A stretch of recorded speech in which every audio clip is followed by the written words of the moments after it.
मेरा विवाह की चिंता का भगवान बोले प्रश्न इसलिए पूछ रहा हूँ कि तुम्हें हमेशा बचपन में बावरे जैसी बातें करते थे, इसलिए डरा कि वास्तविक में विरक्त तो नहीं हो गए तुम। कान्हा जी कहते हैं विरक्त तो नहीं हो गए। कान्हा ने बोला सुदामा विवाह हुआ तो सुदामा जी ने बोले नहीं कन्हैया ऐसी बात नहीं, माया तो विवाह हो गया है, तेरी भाभी का नाम सुशीला है, जैसे कोई नाम वैसा ही उसका काम, सुशील स्वभाव है, जो मेरे जीवन की गाड़ी आनंद से चल रही है। सुदामा जी ने कहा अब तू ही जल्दी बोल तैने विवाह करोगी नहीं। भगवान हंसकर बोले में हमारी बात पूछो मत, हम तो बाद में इकट्ठी बताएंगे, एक बार बताओ तुम्हारे चुपचाप विवाह करोगी नहीं। सुदामा जी ने डांट दिया चुप चुप पहले बताओ विवाह किया कि नहीं, हमें भनक तक नहीं पड़ी, चलो जो बात गई सो गई, पहले हमें बताओ जहां हम मिले थे तो भाभी जी ये तो जरूरी बताई होंगी। सुदामा जी बोले लल्ला सच्ची बात बोलूं तेरी भाभी ने भेजा है। सुदामा जी बोलते हैं सच्ची बात बताऊं लल्ला तेरी भाभी ने मुझे भेजा है। बोले तो हो परम सौभाग्य। कान्हा जी बोलते हैं परम सौभाग्य है, मतलब भाभी जी ने हमारे सब जानती हैं, हमारा कोई बताया हमारे बारे में। भाभी जी ने बड़ा कृपा की, परंतु यदि भाभी जी ने हमारे पास भेजा है तो हमारे लिए कुछ खाने को भी भेजा होगा। सुदामा जी धड़कन तेज होने लगी। भगवान ने 4 घर के मांगे चावल अलग अलग प्रकार के पोटली में बांधे थे। इतने बड़े राजाधिराज को मैं काय को मांगू, ये चावल तो कैसे दे दूंगा। देखते संकोच में पड़ गए, ये भिकमंगा लेकर आया है। संकोच की सभा को सुदामा जी सहम गए, बगल में पोटली जोर से दबा कर रखने लगे। हाथ जोड़कर बोले भैया कन्हैया हम धरो जो तोरी ताई। भगवान बोले देखो वैसी बात मत करो और बताओ, बात खत्म नहीं है। सुदामा जी बोले सच चीज बोल, मैं कछू नहीं। भगवान हंसकर बोले मित्र मालूम चले तुम्हारी बचपन की यादें देख कब ठीक नहीं भाई, अभी तक बचपन की यादें।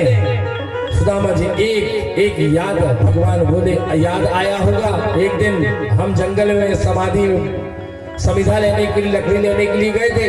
सुदामा जी बोलते हाँ लकड़ी लेने याद आई यार, जंगल में वह दिन पानी भयंकर गिर रहा था, मूसलाधार वर्षा हो रही थी, याद आया। बड़े भाव से कृष्ण जी पूछते हैं बता यार सुदामा रे भाई बड़े दिनों में आया, अपने मित्र से बचपन की सारी बातें मित्र को याद आया है। ऐसी बात भगवान बार बार कहते हैं। अब यहाँ पे सुदामा जी घबराए, अरे तुम अपनी बात बताओ। सर्दी का दिन था, कटकटाते जोड़ कटकटा रहे थे। सुदामा जी समझ गए ये तो पोटली खुलवे के बारे में, तो बड़ी हंसकर जोर से बोले कन्हैया तू रहने दे भैया, बचपन की बात तू रहने दे, हम विद्यार्थी जीवन का आनंद कछु हते प्रसंग थे पूरा बदल दिया। सुदामा जी बोले कछु जाए नहीं, अब गुरुकुल में नहीं पहुंचे हैं, गुरुजी की चिंता कर रहे थे। याद है ना रात भर सोए नहीं थे गुरुजी, कृष्ण सुदामा चिल्लाते रहे, विद्यार्थी कोई नहीं, कऊ दातन ढूंढते रहे। जब पानी बंद हुआ तो गुरुजी तुरंत दौड़कर अपने लेने के लिए आया, गले से लगा लिया था। अरे बच्चों तुमने मेरे बहुत दुख उठाए हैं, रात भर वर्षा में तुम लोग ठुकरते रहे। इस प्रकार से सारी कथाएं लीला भगवान देखिए, दोनों मित्र का बचपन बातों को याद कर रहे हैं। सुदामा जी कहते हैं मित्र याद है गुरुजी कितने बाप हुए थे, आशीर्वाद दिया करते थे, दोनों प्रसन्न थे, सारे मनोरथ पूरे किए। भगवान तुरंत बात करते करते जबरदस्ती हाथ बढ़ाया। अरे तुम ये बताओ कि भाभी जी ने क्या भेजा? अपने आप ठीक हो जाओगे। भगवान बोले अब कुछ नहीं चाहिए, तुम्हारे दर्द तो बहुत दूर करके छोड़ूंगा। सुदामा जी खूब दबाए अपनी पोटली, भगवान जबरदस्ती हाथ बढ़ा रहे हैं। भगवान ने अतुल पोटली को हाथ पकड़कर एक झटके में बाहर निकाल दिया, बाहर निकाल दिया। सुदामा जी बेचारे देखते रह गए। इति मुष्टाम सुचितम दिग्गाम दिग्मने,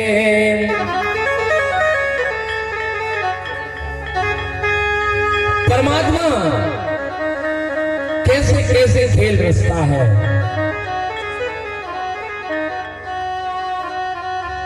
हाथों में प्रभु का कमाल, कहना थी कहो तुमने चिंता धरी,